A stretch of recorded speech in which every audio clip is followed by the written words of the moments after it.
சாப்பிடும். காலையில காக்கா இறந்திருக்கும், எலி இறந்திருக்கும், பூனை இறந்திருக்கும். அதை வந்து அதிகமா காக்கா எல்லாம் சாப்பிட்டு ரொம்ப இதுவா இருக்கும். அதை போயிட்டு அப்படியே எடுத்து நம்ம போடுவோம், போட்டு புதைக்கலாம் எடுத்து. அதை எடுக்க போக முடியும், நான் ஸ்மெல் வரும், அந்த உணர்வை நம்மளால கிட்ட போக முடியாது. அதை எடுத்துமே அடக்கம் பண்ணணும். இப்ப அந்த செயலை செய்யணும், உனக்குள்ள எவ்வளவு ஒரு பக்குவம் இருக்கணும். உண்மையில சொன்னா தைரியம் வரணும். உண்மை தைரியம் என்னன்னு கேட்டு, தைரியம் இதுக்கு தைரியம் வருமானா அதை எத்தனை இன்ஃபெக்ஷன் ஆயிடுமோ, அதை பார்த்தா சாப்பிடும் போது கஷ்டமா இருக்குமோ, நிறைய உணர்வுகள் 4 பேர் பாக்குறோம் ஒரு மாதிரி அருவருப்பா பாப்பானோ, எல்லாமே இருக்குதுல. கண்டிப்பா இவ்வளவு நீ கடந்து போய் அதை எடுக்கணும். இப்ப அதை கடந்து எடுத்துட்டு போகும்போது இது நம்ம இது கடந்து எடுக்கல, நான் அப்ப நார்மலா எடுக்கிறேன். ஏன்னா ஒருமை வந்ததுனால நான் இப்ப இங்க என்ன யாரெல்லாம் நீ வெறுப்பா பாக்குறேன், எனக்கு கஷ்டம் நினைக்கிறேன், எந்த ஒரு பொருளும் என்ன டிஸ்டர்பே பண்ணாது. நான் என்னோட நார்மலான என்னோட வேலையை சேர்த்து என்ன பண்ணும், அதை போயிட்டு நான் எடுத்துன்னு வந்து அந்த ஜீவராசியை புதைப்பேன். இப்ப இந்த மாதிரியான ஒரு உணர்வு கொடுக்குமானா அதுல அது கிடைக்கும்.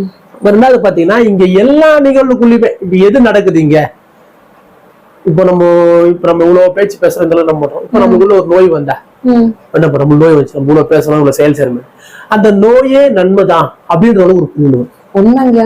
ஏன் நான் சொல்றேன்னா, எது எதுக்குள்ள எல்லாத்துக்குள்ளயும் நன்மைன்ற ஒரு அறிவு வந்துச்சு. ஏன்னா ஒருமை குணம்னா அதான், எல்லாத்தையுமே ஒன்னா பார்க்கக்கூடிய. எது வந்தாலும் ஒண்ணுன்னு நான் சொல்றேன். ஒண்ணுக்கு அர்த்தம் என்னன்னா, நோய்க்கும் நோய் இல்லாத தன்மையும் ரெண்டும் ஒண்ணு, வலியோ வலியில்லாத தன்மையும் ரெண்டும் ஒண்ணு, இன்பமோ இன்பமற்ற இல்லாத தன்மையும் ரெண்டும் ஒண்ணு. சொல்லு புரியுதுங்களா? ஒரு உயர்வுன்னு சொல்றது ஒண்ணு, தாழ்வுன்னு சொல்றது ஒண்ணு. ஒன்ன சிறப்புன்னு சொல்றதும் சிறப்பு, சிறப்பு இல்லைன்னு சொல்றதும் சிறப்பு. சொல்றது புரியுதுங்களா? இப்ப எல்லாத்தையுமே நம்மளால ஒரே கண்ணோட்டத்துல பார்க்க முடியும். எது ஒண்ணுமே உயர்வா ஆஹா நான் அப்படின்னு சொல்லி ஒண்ணு இல்லை அப்படின்னு பார்க்கக்கூடிய குணமே அதை வராது. எல்லாமே சிறப்பா பாக்குறது, எல்லாமே சிறப்பா மாட்டோம். ஏன்னா இங்க சிறப்பா பாக்குறது தான் ஒருமையோட குணமே. ஏன்னா ஒருமைன்னா எல்லாம் நீன்னு அர்த்தம், எல்லாமே நீன்னு அர்த்தம், எல்லாத்தையும் நானா பாக்குறேன், நீ எல்லாம் நீ தான். ஒருமை வந்தா அதுக்கு பேர் எல்லாமே நீன்னு பாக்குறது. அப்ப நீன்னு நீ பாப்ப அப்படின்னா அப்ப எப்படி வேற்றுமை வரும்? இருக்காது. சும்மா சொல்லுங்க, வர வாய்ப்பே இல்லை. இப்போ அந்த வேற்றுமையை நீக்கி எல்லாத்தையும் ஒற்றுமையா பாக்குறது அது ஒருமையோட குணம். அந்த ஒருமையோட குணம் வந்தா உனக்கு எந்த இடத்துலயுமே எந்த சூழலையுமே எந்த ஒரு விஷயமும் டிஸ்டர்ப் பண்றதுக்கு வாய்ப்பு கிடையாது. எதுவாயினும் டிஸ்டர்பா தெரியாது, எதுவாயினும் அறிவாகும், எதுவாயினும் அனுபவமாகவும் தெரியும். எனக்கு ஜுரம் வருது, எனக்கு உடம்பு சிலதான் வந்தா எனக்கு ஜுரம், இதுல அந்த ஜுரமே எனக்கு நன்மை தான். உண்மையில நன்மையான நன்மை தான் உங்களுக்கு. நீங்க அதை பார்த்து நம்ம பயப்படுறோம், இது ஏன் எனக்கு வந்ததுன்னு ஒரு கேள்வி கேட்கணும். ஆனா அதுவே நன்மைன்னு நீ புரிஞ்சுக்கலன்னா உனக்கு ரிலாக்ஸேஷன் வந்துடும்.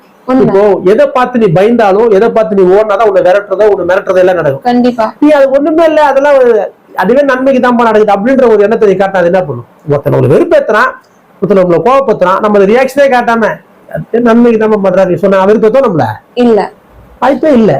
அதே மாதிரிதான் நீங்க எந்த ஒரு நோய் எந்த துன்பம், அந்த நோயும் துன்பமும் எனக்கு சரியான பக்குவத்துக்கு வருது,